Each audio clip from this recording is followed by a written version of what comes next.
Good evening. My name is Piera Hilliard, and I will be presenting my final for my introduction to business class. The in-home healthcare agency is a growing field in today's economy. Their purpose is to provide assistance to elderly or disabled people who don't want to be placed in long-term care facilities and want to stay in the comforts of their own home. In the city of St. Louis, there are approximately 279 agencies to choose from, and trying to become a licensed agency is not an easy process. Opening any business, for that matter, is not an easy process. In this particular field, however, writing proposals, keeping clients, and staying on budget are just a few of the problems that a person may run into.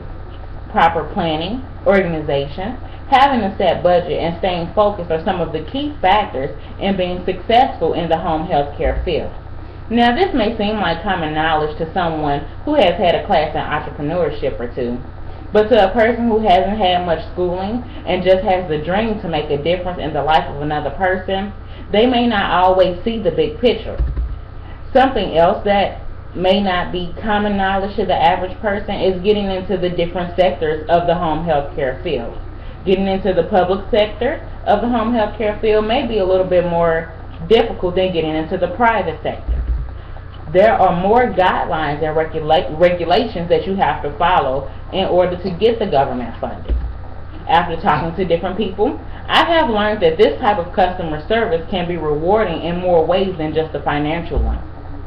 Overall, I think that if you have the desire, patience, and is pretty good at math, you will have the tools needed to have a successful in-home healthcare agency.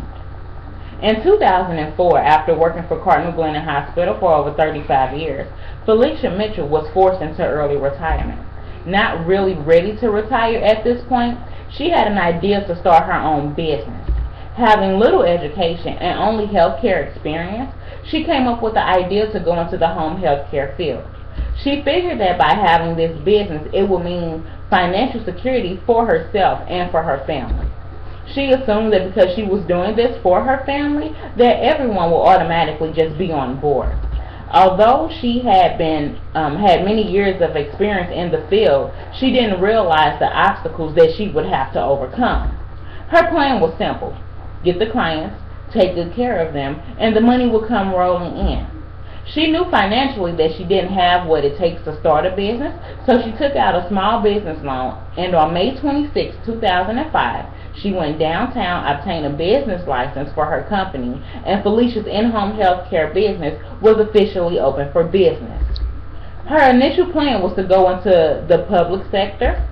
She believed that this would be more prosperous than working in the private insurance companies. She didn't realize that in order to get into the sector, there would be lots of paperwork. In addition to the paperwork, there will be a lot of regulations set forth by the government that are a must in order to qualify. For example, in order to qualify, you must have a registered nurse and a manager on call at all times. Another unexpected problem that she had with the government was the way that they did their payout. They didn't always have a set pay schedule when it came to paying their bills, and pretty much paid whenever they wanted. With this being her only source of income, it became difficult to pay her employees.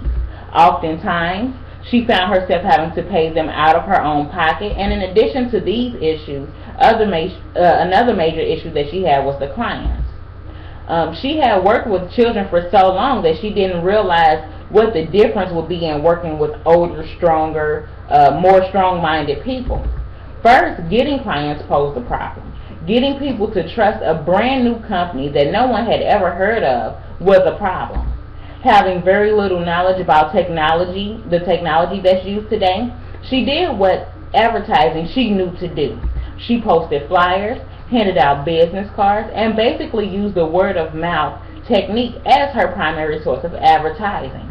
This did get her some clients, however, but she quickly realized that her clients did not last forever. Some of the clients decided, or their families decided for them, that they would be better off in a long-term care facility, or they would pass away. Not having taken these things into consideration, she was in over her head.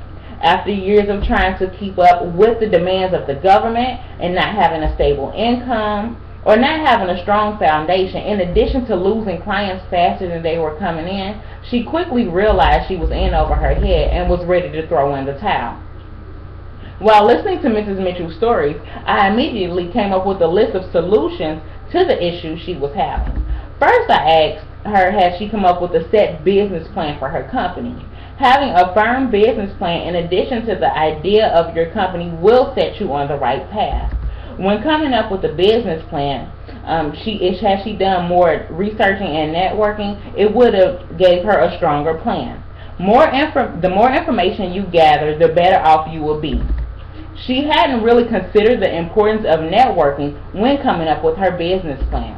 When you talk to people, it gives you a better idea of the steps that you will need to take to get where it is that you're trying to go.